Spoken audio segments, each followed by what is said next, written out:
คนละคอกข่อยเบิ่งกันย่านยังนะตั้งคนตามคนเดียวว่าเขาทำการทำไม่ได้เราก็บอกอยู่แล้วว่าอายเราล่ะข่อยย่านคนเรา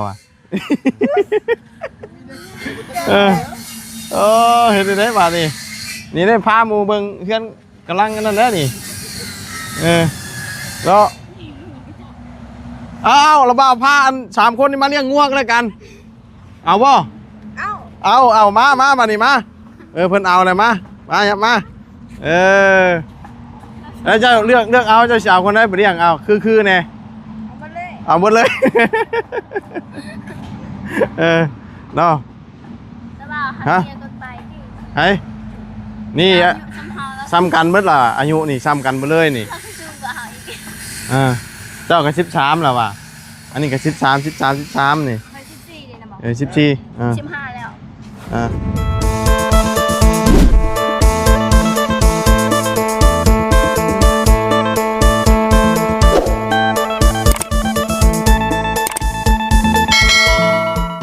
เอาสบายดีเด้อพี่น้องไงเนาะเอากะมาฮอดอยู่บอนสบายจ้ะอันนี้พี่น้องไงอยู่บอนขายหน่อไม้นงลังหน่อยเนาะพาน้องๆเพิ่นมาเยี่ยมมายามก่อนพี่น้องเอ้ยมายิ้มสิ้นแล้วก็มาพี่เลยเนาะจังใดก็ว่าสิพาน้องเพิ่นมาอยู่มากัน3คนพี่น้องเอ้ยเนาะ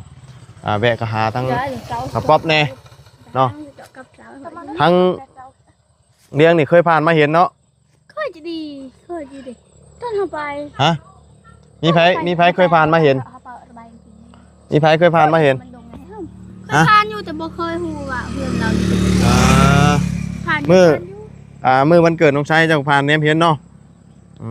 แต่ว่าอันนี้ก็เคยผ่านแต่ว่ายังบ่เคยฮู้แต่ว่ามีเจ้าผู้เดียวเนาะฮู้เนาะเอากะบ่ฮู้ว่าเราไปเลี้ยงงัวหรือบ่ได้มื้อนี้เห็นเราอยู่เฮือนติเห็นบ่กินนี่เมื่อกี้นี่เอาเดี๋ยวจังใดกะขึ้นไปหาทั้งน้องล้างน้ำกันพี่น้องไงเนาะมื้อนี้มาหาเยี่ยมมาชมเนาะใช่ปะพี่น้องจังใดกะย่างขึ้นไปเบิ่งน้ำกันเนาะไปเนาะไปในกล้องก่อนไปย่างโอ้แดดแน่ฮะอันนี้เพื่อนจะถามเพื่อนน้องหัวหยองนั่นแหละตำนานเราหัวหยองก็คือหัวฟูก็เลยน้องหัวหยองเนาะมามึงแน่ทางนะเห็นบ่ทางนี่ขึ้นยากได้ขึ้นบ่ได้ได้นี่ฮะได้อยู่เนาะไป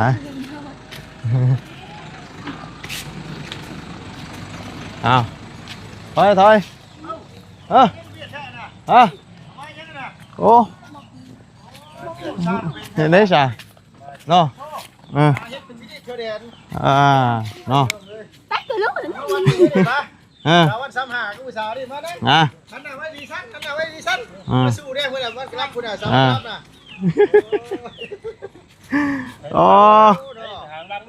ไปหางล่างไปทักทายสบายดีกันมึงดูเป็นยังไงชีลึงว่าเก่งคืออยู่ทินตัวเองอยู่บ่เนาะแต่ละคนมาล้อเฮ็ดแต่ว่าพากันมาบ่ดิไปแต่ว่าตัดเสือนะจะมายิบสินนั่นมาใช่มาพี่ใช่บาทนี่ตั้งนี่เป็นยังไงโอ้เดี๋ยววะ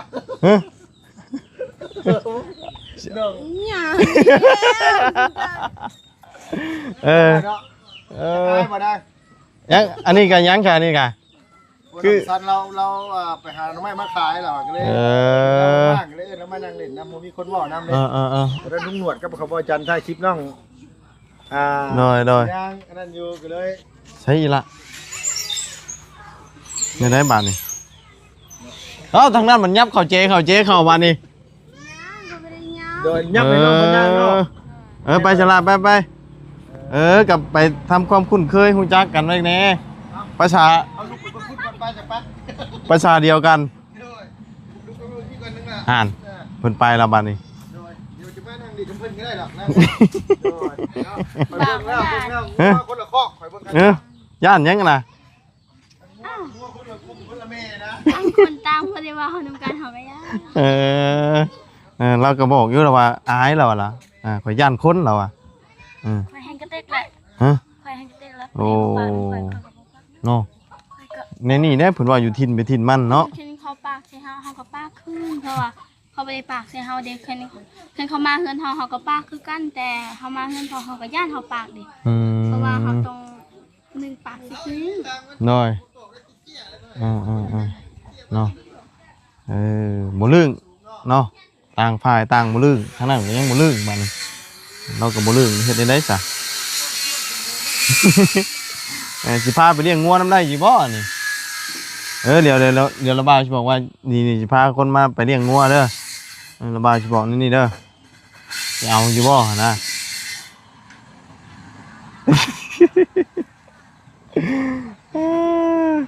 หน้าชีดเลยทางนี้พี่น้องไอ้บ้านนี่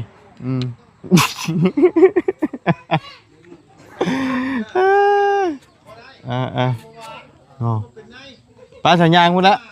เบิ่งอะไรนี่แหละสถานที่นี่นะจังหน่อยเขา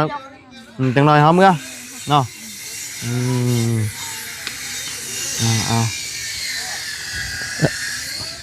เนาะเดี๋ยวจังหน่อยก่อนเดี๋ยวเขาจัง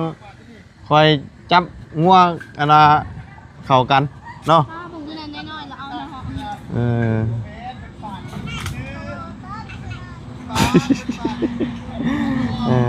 มายิบสินกันเลยพามาพี่เลยพี่น้องเอ้ยเพราะว่าตั้งใจ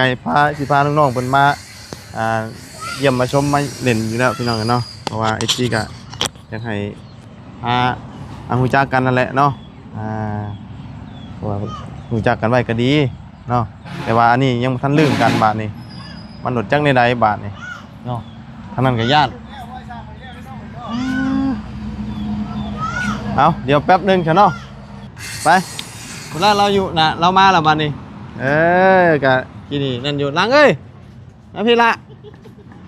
มาโอ้ยบ่ต้องเขินบ่ต้องอายต้องซื้อตำกุ้งตำทะเลมากินหลายคนแซ่บมาดิกระปุ้นตำกระปาดให้พี่ไม่ยืนใกล้กันก็ได้บ่เป็นหยังดอกโอ้ยเว้าภาษาเดียวกันอยู่กะเฮ็ดโอ้เฮ็ดได้บาดนี้นี่ได้พาหมู่เบิ่งเพื่อนกำลังกันนั่นแหละนี่ก็เราบ่าวพาอัน3คนนี่มาเลี้ยงงัวกันแล้วกันเอาบ่เอามานี่มาเพิ่นเอาอะไรมาแล้วเจ้าเลือกเอาเจ้าสาวคนไหนไปเลี้ยงเอาคือแน่เอาหมดเลยเนาะฮะไอ้นี่ซ้ำกันเบิดล่ะอายุนี่ซ้ำกันไปเลยนี่เจ้าก็13แล้วว่ะอันนี้ก็13นี่14 15แล้วเท่าแล้วเนาะซ้ำกันอายุซ้ำกันหมู่กันเนาะระบ่าวพา3คนนี่มาให้เจ้าเอาไปเลี้ยงงัวมื้ออื่นเด้ออย่างไรก็หาหมองรับมันนอนให้เพิ่นเด้อตายกูวะถามกันดูภาษาเจ้าอันนี้ก็ถามมึงต้องเขินมันต้องอายไอ้ใครทำผู้เดียวสินะเอาถามแบบนี้เอายากเลยยากอย่างงี้นะ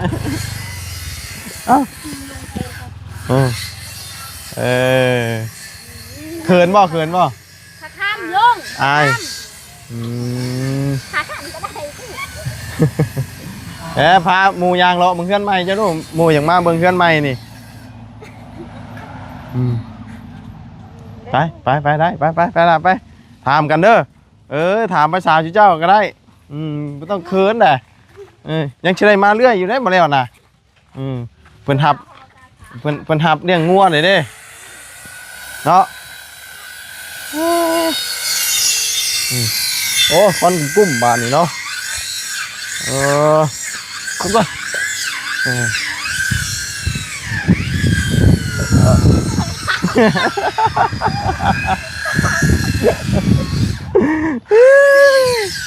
เนาะฮะเห็นได้บาทนี่เพิ่นห่างกี่แล้วได้นี่เนาะนี่เจ้ากระทามเลยนี่ยังนี่เชียว กลัวโดนเลยกลัวโดนเลยกล้วย ชวนกล้วยบ่ ชวนเป็นตัวอะไรนะเปล่าคอไก่ ข้อไก่นี่มันก็ต้องคุ้นเคยกันนั่นแหละเนาะเฮ็ดคือบ่ฮู้ภาษากันนี่เนาะได้ต่างบ่ โอ้ยกันแหละ เอ้าภาษา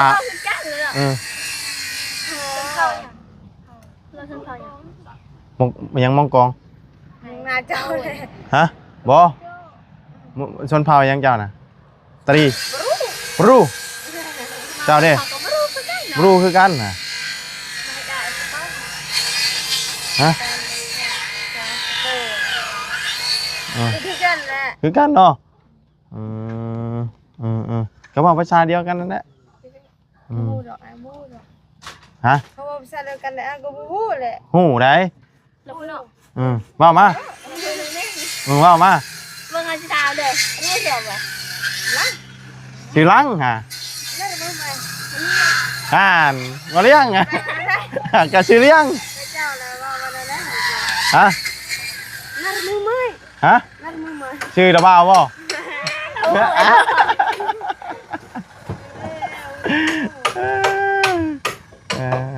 ดังมาถึงน้องมันจะโดน เพิ่นมายิบชิ้นระบาวก็เลยพาเพิ่นลงมาเล่นน้ำมาเบิ่งซื่อๆดอกบ่มีหยังดอกเนาะครับพามานี่แล้วพอฮู้จักกันนี่แล้วเนาะอายุก็ซ้ำกันเด้แต่เราบ่ได้เรียนเราน่ะบ่เคยบ่ถามเราติ ลูกจะเรียนล่ะ เอาน้องเนาะเอาน้องเลยบ่ได้เรียน บันเถอะ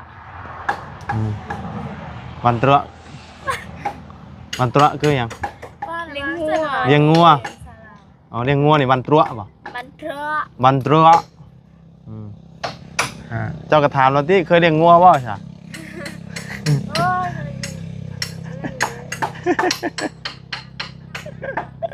แต่บ่ลืมกันเนาะกำลังใช้เราเว้ากันนั่นแน่ น้องใส่ก็เดียวกันกันเด้ ฮะ เดียวกันกันเลย บ้านเดียวกัน บ้านเดียวกัน ใกล้ๆบ้านใกล้ๆเลย บอกงัวเนาะงัวกับงัวเราเด้อันมาให้เลี้ยงน่ะ งัวค่ะ งัวต้องใช้ เถอะมาใส่เอามาบันอ้าวงัวต้องใส่ดิ งัวต้องใช้ เป็นพี่น้องกันปะ กะบ่ที่เนาะก็ฮู้จักกันนี่แล้วบ้านใกล้นี่แล้วเรามีงัวกับทางนี้เลี้ยงงัวแล้วก็เลยเอางัวมาให้เลี้ยง โดยแล้วก็มีลูกแล้วก็แบ่งกันบอก แม่นแบ่งกันอัน เขา นี้ ก็เคยอยู่งัวเขาอยู่บ้านนั่น บ้านไหน บ้านอาหออยู่บ้านอาหอ บ้านหอเขาในบ่ล่ะ แต่มันออกลูกมันไล่โตอยู่แต่เขาแบ่งกัน อืม เพราะว่าอยู่บ้านเขามันสิบ่มีมองเลี้ยงเด้แค่มันเลี้ยงอันนั้นมันสิอันนั้นตอนนั้นเขาซื้อเขาเฮ็ดดองเด้แต่ฝนตกเฮ็ดบ่ได้เด้เขาก็เลยเลี้ยงซะงัวเฮ็ดดองเด้ แม่นอันนี้ก็งัวเฮ็ดดองคือกันโอ้ยแม่นงัวแม่ม่านบ่อันน้องชายมาให้เลี้ยงน่ะ ดอง เนาะเราว่าสิขาตอนอันขึ้นเฮือนใหม่นั่นเด้ อ๋อ ฮะ อ๋อตัวนั้นนั่น แล้วมันนี่มันเป็นงัวมีลูกเนาะเราก็เลยให้ทั้งนี้มาเลี้ยงซะเนาะเลี้ยงเอาลูกมันบัดนี้ใส่ทางนั้นก็บ่ได้อยู่เจพูดน่ะแข่งกระเต็กแน่ทางนั้นเนาะแข่งบ่ปากแล้ว โอ้สร้างเพิ่นเฮ็ดไว้อยู่ได้นี่ งามยังบ่เห็นผู้พาจ้ะ มาเบิ่งเสาเสาเล่านี่เสาเรางามเลยเสาบ่ได้แตกเลย แป้นเราก็งามเลย แต แต่สร้างนี่เพิ่นเฮ็ดงามเพิ่นเฮ็ดละเอียด อันเพิ่นก็อันก่อนสิแล้วเพิ่นก็กบอีกเนาะ เพิ่นกบอันน่ะแป้นอยู่ในเทิงเลยกบมันเกลี้ยงเลยเนาะนี่ได้นี่คือเพิ่นประกอบแล้วนี่มีแต่ว่าบ่เกินมื้อก็ได้ย่อได้นี่ อันมายอใส่กัน ฮะนี่บอกได้นี่บอกเด้อนี่ มายอใส่กันเลย อ่า เขาสิยอมแพ้อยู่ อันนี้ลูกชายมาหน่อยแมนบ่ฮะใส่มาแล้วบัดนี้อะไรแล้วบัดนี้ลื่นแล้วบัดนี้ย่านทิพย์เบ้าบ่ทันบัดนี้น่ะใส่มาว่าว่าจะจิ๊บแล้วว่าไว้ได้เนาะทำบิดน่ะเฮาก็บ่คิดว่าสิเป็นหมู่กันก็ต้องใช้ค่อยไปพ่อเราอยู่บ้านดงเขาไปอันนั้นดิไปพักห่มเด้2คนผู้เดียวค่อยน่ะไปน่ะแต่เจ้าน้องชายเด้เราเป็นคนปากอยู่แล้วเด้แล้วก็ปากของเขาก็ปากขึ้นเป็นหมู่กันเลยหน่อยพ่อกันก่อนจะไปถ่ายคลิปบ่จ้ะโดยตอนนั้นนะบ่าวยังบ่ได้มาที่คอยทำว่าเจ้าบ่คนชื่อว่าเตียงวันสุพรรณแล้วแบบบ่แม่นนั่นน้องเขาอีกคนนึงแล้วแบบนั้นถามเราก็บ่บอกเนาะ งัวนี่งัวมาเลยนี่ได้งัวแล้วนี่แม่เรามาเลยนี่เนาะมาพอดีเลยนี่แม่นมาเลยงัวเรานี่ไปพึกไปไล่งัวนี่เห็นบ่นี่เห็นงัวแล้วก็สิดีกว่านั่นนี่นะนี่งัวไล่เข้าคอกไปเบิ่งบ่คอกงัวเราผู้ไปย่างไปเบิ่งคอกงัวแล้วพุ่นจะได้หู้ได้มันมาเลี้ยงนะหันเห็นบ่แล้วนางเอกเพิ่นมาเลยเนาะไป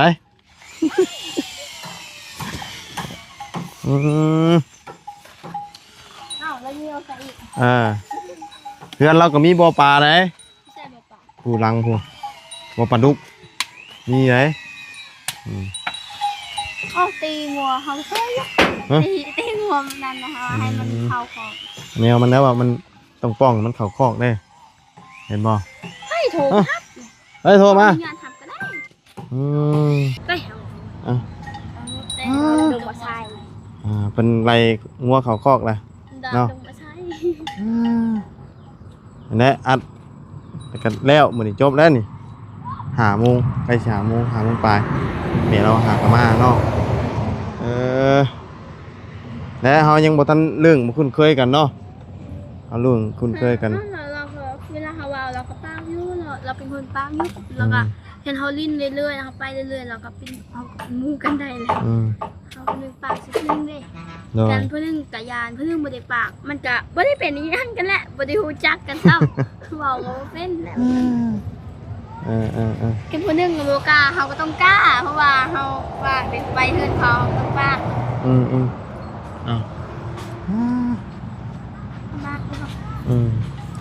จังเลยเขาก็เมื่อแหละเพราะว่าอย่ามาอันนี้ยิบสินก็เลยลงมาจะดาวอยู่จะดาวเมื่อเจอจ่าเลยเราก็ยังเมื่อนี่ให้จ่าโดยก่อนบ่จ่าโดยกับยัง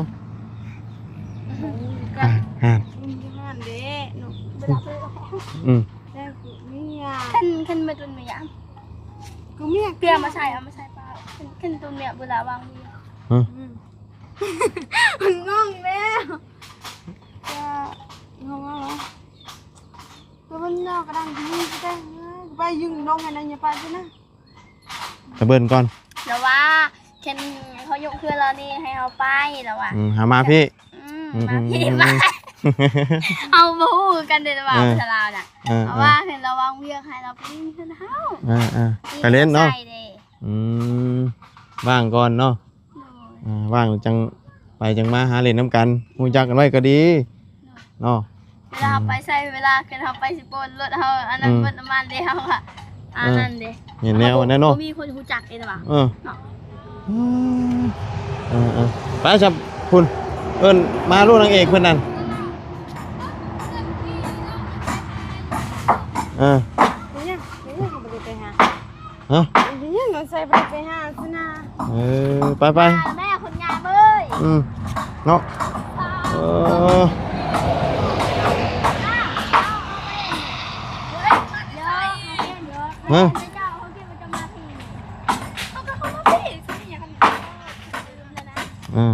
ลืมคนหมูเนาะมาได้เล่นมีหมูใหม่แล้วมา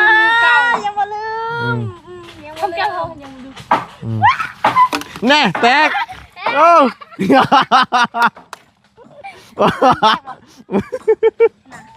แตกเป็นยังแต่ก็ดีใจเนาะเนาะแตกช่ำบานนี่โอ้ดีใจแห้งพ่อดีใจได้พี่น้องเหรอวะ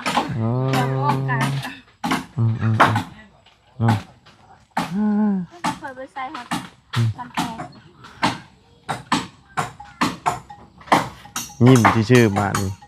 ยิ้มแซ่บก็บ่อย่างสบายดีหลายสบายดีเนาะมาผู้เดียวน้องนับบ่มานำเรามีช่อง YouTube เลยเราถ่ายคลิปเลยมีช่อง YouTube ต้องถ่ายคลิปแหละอยู่ซื่อๆเป็นไปไม่ได้เนาะคนดังไม่ดีเนาะคนดังเลยในประเทศลาวดังเลยไฟตลอดเลยแม่ไม่ดังไฟเพิ่นก็ดังตลอดดังไฟเขาเคยดังแต่ว่าเป็นคนดังนี่เขาไปใช้มาใช้เขาก็รู้จักหมายถึงดังไฟนะบ่ไม่ใช่ดังนะเขาจะดังเลยแต่บ่พูดเขาคาดคงใจมาแต่โดนนะเขาสิถามอยู่บ่ถามยังดังนะบ่เป็นยังมันคือแดงเอาบีบชื่อเสียดแล้วเขาบีบเป็นบ่ก็บีบชื่อเสียดไม่บีบไม่ได้นะมือเราบีบเองบ่แล้วพอมันถึงแดงมันเห็นนะเบามายามใดมันจะแดงเอาบีบเด้มันมีชื่อเสียดบ่มันมีชื่อคนก็มีทุกคนในหูดังมีบ่เชื่อบีบรถรุดออกรถน่ะก็บีบแบบนี้มันออกแต่มันมีทุกคนต้องพวกมันมีบ่มีมีเบิดเฮ็ดได้ก็มีเนาะมีเบิดนี่มาจากใส่พงพยุงแท้อันเด้ยืนอยู่หันนั่นล่นใช่แม่นล้นหรือเปล่าเราดึงเราหูดหูดอันใบอันบ่ใบผักคะใบผักคะมากับไผ่ดิมากับพุ่นมาตอนไหนกินเขามายิบซินเดเขาก็กลายมาพี่เลยบ่วนพาไปพี่เลยพามาไปถ้าบ่ฮู้เด็กภาษาลาวไปตลอดหรือเปล่าไปตลอดเนาะไปนี่คือเฮาสิเมื่อตอนนี้ไปนี่ไปนี่ไปอันนี้มาตอนนี้เฮาฮอดได้มานี้เฮาบ่ฮู้เด็กภาษาลาวเด้บ่ฮู้มันได้เฮามักเว้าแต่ไปบ่แม่นบ่ฮู้แต่เฮาลืมบ่แม่นเฮาบ่ฮู้แท้กลับไปกลับมาส่วนไหนว่ากลับไปกลับมาเนาะไปนะเฮาก็คิดว่าไปนี่ไปกลับมาไปกลับมากับมาพี่มากลับไปกลับไปเนาะกลับไปหาคนนั้นของเธอไปทางนี้งงทางนี้ทำอะไรอยู่ยืนงงอยู่ทางนี้ไปพูดได้ไปเบิ่งอันเพิ่นห่างเพิ่นหยังนะไปจังหน่อยเฮาเมื่อไปมันแดดกันยังพุ่นละนั่นน่ะเมื่อละบาดนี้เนาะบังเหยียบเล็กตะปูเด้อเหยียบขี้งัวเด้อฮะไปจังหวะไปเหยียบเนาะอ๋อจวดจ้าดไว้ดีนี่เนาะนี่พี่น้องเอ้ยไว้เนาะประกอบมื้อนี่สิแล้วแหละกำลังพาตีนเสาเนาะจับน็อตจับหยังแล้วนี่เนาะโอ้ขึ้นอยู่เทิงคุณบุญญาตกว่าเล็กน้อยนะโอ้นักมีแต่นักเลงกันดินี่เอาถือว่า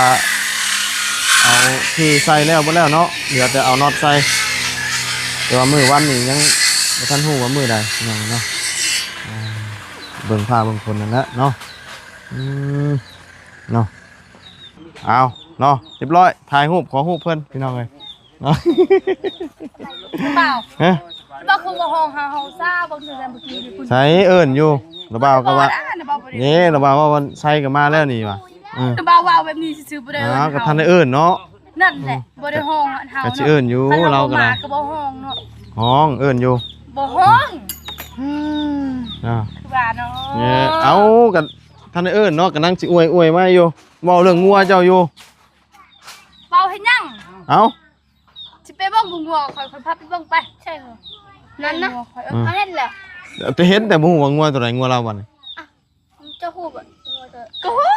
มันก็คือเจอมันคือกันหมดเฮาอ่ะ บ่คือคนละสายพันธุ์คนละโทก อืม อ๋อเบิ่งไปเบิ่ง เดี๋ยวกันหลังตุ๊บโลดตรงนั้นโอ้ยลม ตรงนั้นตักเอา อืมเอาจ้ะเนาะมื้อนี้แล้วเนาะมื้อนี้เนาะประกอบแล้วเนาะมื้อนี้ โอ้ยฮู้คือกัน เออได้นะ นี่คือชมอยู่เด้ เฮ้ยอันนั้นบ่จอมยุทธบ่นั่นน่ะป้ออยู่เทิงหลังคามายิ้มกล้วยกินพร้อมฮักกะลีเอาทำความคุ้นเคยฮู้จักกันได้อไปซะเนาะมีแต่เตรียมตัวกลับเนาะไปสบายดีล่ะสบายดี สบายดี เดี๋ยวจังใดก็ให้เพิ่นคุยกันก่อนจังเล็กจังหน่อยซะเนาะ สบายดี ไปเนาะผู้ทางนี้แก แกไม่ไปไอ้นี่ได้ทางนี้เนาะเอาไปงัดบ่ฮะกายยังน่ะ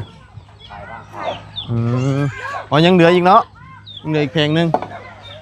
กว่าหาก็ได้6เนาะ